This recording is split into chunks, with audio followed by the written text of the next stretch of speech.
अध्यक्षमुळे कबाड कष्ट करून गरीब राहणारी या दोन जातीचा संघर्ष या देशामध्ये कुठलाही पक्ष समोर आणत नाही।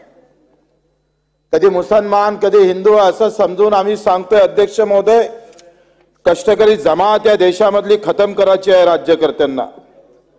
आणि म्हणून अध्यक्ष महोदय, मी तुम्हाला मुद्दामून एक माहिती माझ्या समोर आली अध्यक्ष महोदय, आणि हे पहिल्यांदा नवीन माहिती आपल्या समोर ठेवतो अध्यक्ष महोदय। भारतात दोन प्रकारचे श्रीमंत आहेत, एक इंग्रज याच्या अगोदरपासून असणारे श्रीमंत आणि इंग्रजासोबत लढून श्रीमंत असणारे लोक। पण काही लोक इंग्रजाची दलाली करून आफूचे आणि अनेक धंदे करून अध्यक्ष महोदय श्रीमंत झालेले आहेत।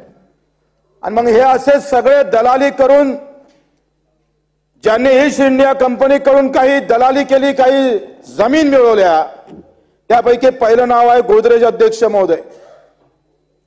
एकूण या पूर्ण मुंबईची जर जमीन पकडली तर ते 34,000 एकर आहे अध्यक्ष महोदय। एकट्या गोदरेज जोर अध्यक्ष महोदय 3,400 एकर जमीन आहे अध्यक्ष महोदय। एकट्या गोदरेज जोर कुठून मिळवली, कशी कमावली, ईस्ट इंडिया कंपनीने कधी यांना दिली अध्यक्ष महोदय, याचे सगळे पुरावे अध्यक्ष महोदय, त्याच्या प्रत्येक पुरावे आम्ही तुमच्या समोर ठेवतो अध्यक्ष महोदय। एफी दिनशा ट्रस्ट याच्याकडे 683 एकर जमीन आहे। जिजाबाई आर्देश ट्रस्ट 508 एकर जमीन आहे अध्यक्ष महोदय। यार वाडिया याच्याजवळ 300 एकर जमीन आहे, 61 एकर जमीन आहे अध्यक्ष महोदय। बैरामजी जिजाबाई ट्रस्ट कडे 269 जमीन आहे। गुलाबराव, आपल्यावर सिलिंग आली शेतकऱ्यावर, यांच्यावर सिलिंग नाही आली। खिलाजीभाई दिनशा याच्याकडे 206 एकर जमीन आहे। बरं, ही जमीन कशी भेटली अध्यक्ष महोदय? याच्यामध्ये लाईफ ऑफ कुवाजी जहागीर पुस्तकातील 16 नंबरच्या पेजवर हे सगळ्या कशा जमिनी दिल्या, कशी दलाली केली अध्यक्ष महोदय, त्याच्यावर या मुंबईतले 6,000 एकर। दादा, तुमचा अर्थसंकल्प एका दिवसात वाढतं। स्वातंत्र्यानंतर आपण सिलिंग आणलं आणि मग आम्ही पाहतो इमानदारीनं ज्यांनी या जमिना कमावल्या त्याच्यावर सिलिंग आलं, पण यांच्यावर सिलिंग का आलं नाही याचंच मला अध्यक्ष महोदय नवल वाटतं। सिलिंगच्या कायद्यानंतर सगळ्यांच्या जमिनी आपण सरकार जमा केल्या, या जमिनी का सरकार जमा होत नाही? मला असं समजतं का हे सगळ्या राजकीय पक्षाले काही खुराका देतात। म्हणजे 34,000 एकर मध्ये ही मुंबई वसली आहे, तिथं 6,000 एकर जमीन जर फक्त 6 लोकांजवळ असेल आव्हाड साहेब, तर आम्ही 2 कोटी जनतेसाठी एवढूसं घरे नाही भेटत आम्हाला। राजकीय ते पण माहिती देतोय, हे वाचू का मग?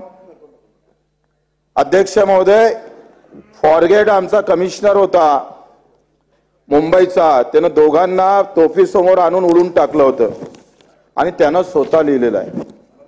फॉरजेट काय म्हणतं? 1857 मध्ये मुंबईचा पोलीस कमिशनर या नावाचा अधिकारी फॉरजेटने 1857च्या उठाव दाबण्यासाठी एक दलित समाजाचे मंगल धेडिया आणि हुसेनला या CST समोर तोफे समोर उडून टाकलं। 3 दिवस पर्यंत उचलू दिले नाही। आणि या फॉरजेटला या 6 जणांना एकत्रित होऊन 1500 पाऊंड फॉरजेटला पैसे दिले, त्यावेळेस पाऊंड दिले 1500। हे मी नाही म्हणत, फॉरजेटनं लिहून ठेवलेलं आहे। आवर रिअल डेंजर इन इंडिया, पान नंबर 68 मध्ये। ज्यानं स्वातंत्र्याच्या लढ्यामध्ये बलिदान दिलं आणि त्याला मारलंय टिपून, त्याला बक्षीस देणारे लोक आहे। करा जमा लाखो, जेवढं तुमचं बजेटनी ना राज्य सरकारचं त्याच्या चौपट पैसा यांच्याकडे आहे, का जमा करत नाही आपण? साधं अतिक्रमण झालं, एखाद्या सामान्य माणसानं जर अतिक्रमण केलं तर तिथे पोलिसाचे दंडे गिंडे घेऊन त्याचे अतिक्रमण आपण काढतोय। आणि 6,000 एकर जमीन यांच्याकडे आली कशी? ह्या सगळ्या चौकशी झाली पाहिजे। ते कशा पद्धतीने त्यांच्याकडे आपण आतापर्यंत ठेवलेली आहे याच्या सगळा शहनिशा होणं दादा फार महत्वाचं आहे।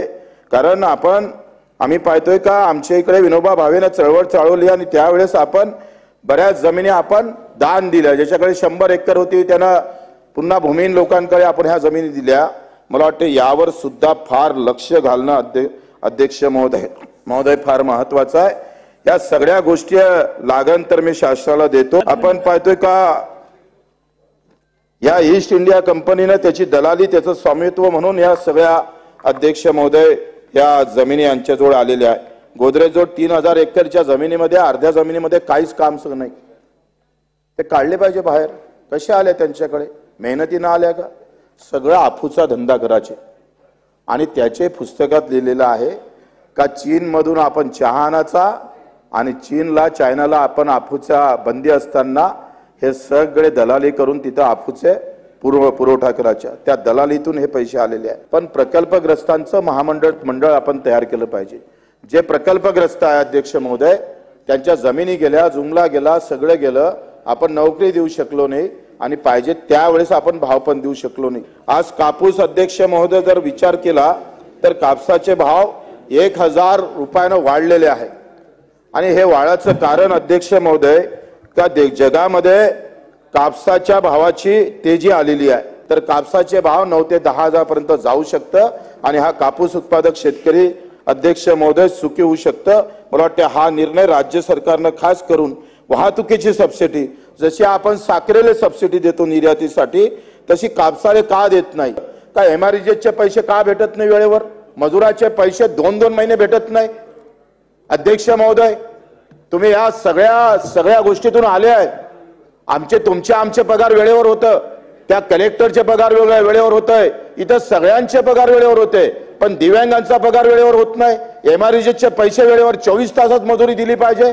अरे आपण पाहतोय का जुन्यापेक्षाही जुन्या पद्धत महिन्यात सालानं लोक राहायचे, सालानं पैसे भेटायचे आणि आपलं सरकार एवढं दादा तुम्ही वित्त मंत्री असताना सुद्धा जर असं होत असेल आणि जो मजुरी त्याला मेहनत करून जर रोज 24 तासात तर पैसे सोडा, 3-3 महिने झाले पैसे भेटत नाही त्या मजुराला, कसं सहन करणार?